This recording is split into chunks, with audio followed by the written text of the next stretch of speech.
Muito obrigado, Sra. Presidente.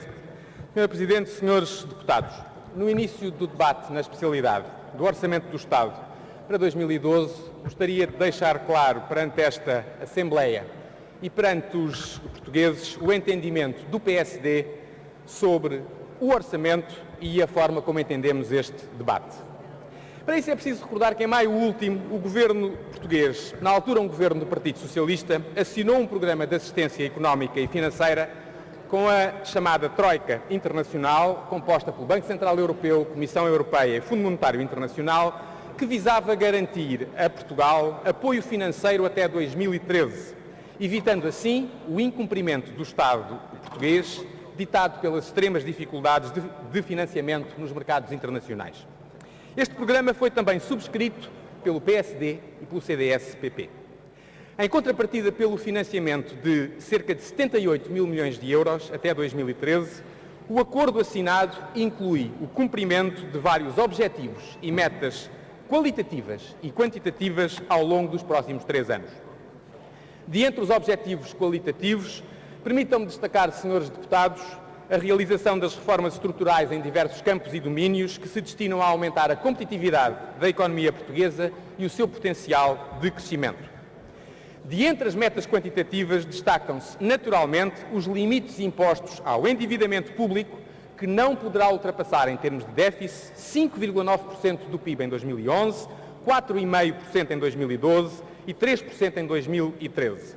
Em valores absolutos, para se perceber do que estamos a falar, são cerca de 10 mil milhões de euros neste ano, cerca de 7.600 milhões de euros em 2012, pouco mais de 5.200 milhões em 2013.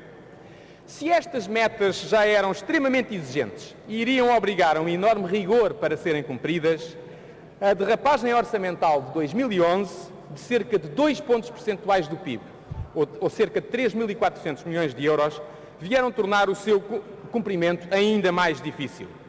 O acordo assinado em maio previa, para atingir a meta orçamental de 2012, um esforço de consolidação de cerca de 3 pontos percentuais do PIB, ou cerca de 5 mil milhões de euros. Mas depois da derrapagem orçamental de 2011, esse esforço ascenderá a cerca de 9 mil milhões de euros, ou 5,3 pontos do PIB.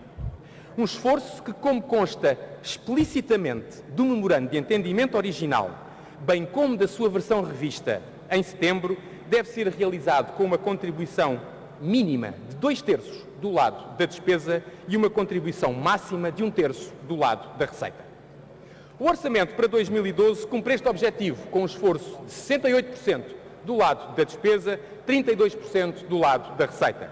Por isso, e apesar de evidentemente não haver garantias no contexto que Portugal enfrenta quanto ao sucesso do ajustamento orçamental proposto, trata-se de uma descida do desequilíbrio das contas públicas que, como a experiência empírica confirma, tem probabilidades mais elevadas de ser bem-sucedido do que se fosse um ajustamento baseado maioritariamente no aumento da receita. Senhora Presidente e senhores deputados, para atingir a meta orçamental de 2012 e em face da situação em 2011 ser pior do que se esperava, o Governo viu-se obrigado a lançar mão de medidas muito duras e exigentes, com cortes violentos na despesa pública e aumentos muito fortes de impostos. Medidas que, é preciso dizê-lo com frontalidade, nenhum executivo gostaria de tomar, mas que no atual contexto são absolutamente inevitáveis. Como a Troika que recentemente esteve em Portugal confirmou, não existe qualquer margem de manobra, ou folga, se quiserem, para acomodar propostas que desvirtuem este orçamento, seja porque aumentam a despesa de forma incomportável, seja porque reduzem a receita de modo inviável ou porque alteram a composição da descida do déficit para 2012. Por isso, o grupo parlamentar do PSD não poderá viabilizar propostas que, por mais bondosas que possam ser, modifiquem de forma comprometedora para Portugal o orçamento para 2012.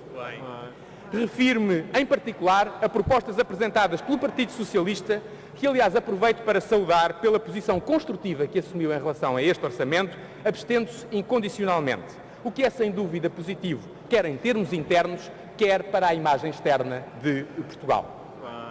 mas propostas como a eliminação de apenas um subsídio nas administrações públicas, no setor empresarial do Estado e nas pensões de reforma, em vez da eliminação dos 2 subsídios que consta deste orçamento, ou propostas como a manutenção da taxa de IVA em 13% para a restauração, senhores deputados, são propostas que não poderão ser aceitas. E, senhores deputados do Partido Socialista, não tínhamos dúvidas que, se existisse espaço orçamental, não vou dizer que teríamos a maior das disponibilidades para estas propostas. O que digo é que nem a este ponto teríamos chegado, porque creio ser evidente para todos nesta Câmara e para todos os portugueses que o Governo não teria apresentado medidas tão gravosas como as que apresentou. Exatamente. Sabemos que o caminho é difícil e ninguém pode dizer com absoluta certeza que vai resultar. Depois de um ano de 2012 que, como todos sabemos, será repleto de dificuldades, prevê-se hoje que a recuperação possa chegar em 2013. Mas, senhores deputados, se este caminho difícil não fosse trilhado, se opções como a que hoje debatemos não fossem tomadas, se nada fosse feito para cumprir os objetivos a que nos propusemos, então a recuperação nunca chegaria. E é por isso que não fazer nada, não atuar, não era uma opção que pudesse ser considerada. Nesse caso, seria todo o país que entraria em colapso. E isso, senhores deputados, seria absolutamente imperdoável. Muito obrigado.